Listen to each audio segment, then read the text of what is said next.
High, আমি সুমন। রাজস্থানে বাঙালিয়ানা চ্যানেলে তোমাদের সবাইকে স্বাগত। চলো আজকে যাব চিত্তরগড়ের 5টা ঘাটির একটি ঘাটি দুধতলাইতে। চলো ওখানে গিয়ে কথা হবে।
এর থেকে বেশি সামনে যাওয়া কোনোভাবেই সম্ভব না।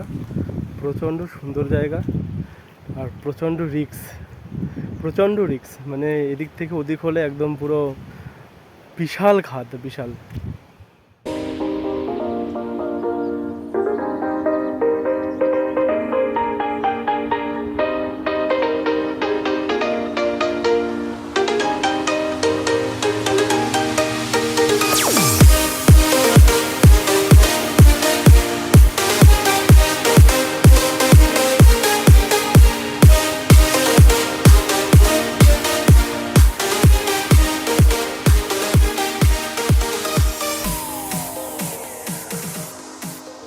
तो प्रदीप कैसा लग रहा है? एकदम प्रचंड ভালো লাগে দাদা, একদম প্রচণ্ড ভালো। প্রচণ্ড।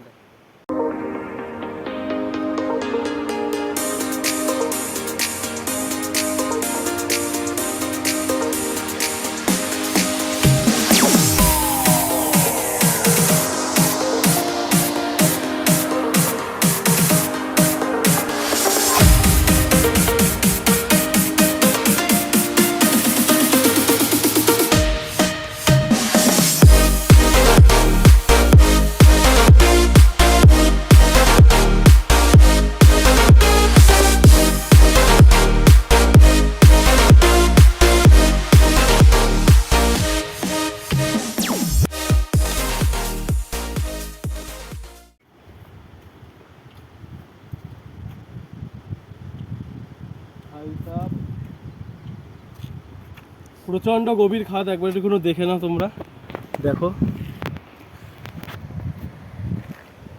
এই দুধিয়াতলাই রাঙাদভাটা থেকে 40 কিলোমিটার দূরে অবস্থিত এবং পুরো রাস্তাটাই জঙ্গলের ভেতর দিয়ে। আমরা মোটামুটি 1 ঘন্টায় গিয়ে পৌঁছেছি এবং টোটাল রাস্তাটা দেখলাম একদম জঙ্গলের ভেতর দিয়ে, কোনো জনবসতি নেই। আর এই পাহাড়টা হচ্ছে আরাবল্লী পর্বতেরই একটি রেঞ্জ। এখানে 5টা পর্বত এক জায়গাতে রয়েছে, এর 5টা ঘাটি আছে। তার মধ্যে একটা ঘাটি হচ্ছে দুধিয়াতলাই। এর চারপাশে প্রচুর মন্দির আছে, তার মধ্যে সবচেয়ে পপুলার হচ্ছে কার্নিমাতা মন্দির। ওই যে মন্দিরে ইঁদুরকে প্রসাদ দেওয়া হয় এবং প্রচুর পরিমাণে ইঁদুর থাকে, হ্যাঁ সেই মন্দিরটাই এর ঠিক পাশেই অবস্থিত। অবশ্য আমাদের যাওয়া হয়নি, তার কারণ প্রচণ্ড পরিমাণে মেঘ চলে আসছিলো। আমরা বুঝতে পেরেছিলাম যে বৃষ্টি নামবে, সেই জন্য আমরা কেউ আসেনি। আর এই যে যেখানে যে ঝর্ণাটা রয়েছে, ঝর্ণাটা অসম্ভব সুন্দর, মানে প্রচণ্ডই সুন্দর, প্রচণ্ড সুন্দর ঝর্ণা। আর খাদগুলো তো মানে কিছু বলার মতো নেই, প্রচণ্ড গভীর খাদ। আমাদের মোটামুটি ভয় ধরে গিয়েছিলো ওখানে যে গিয়ে।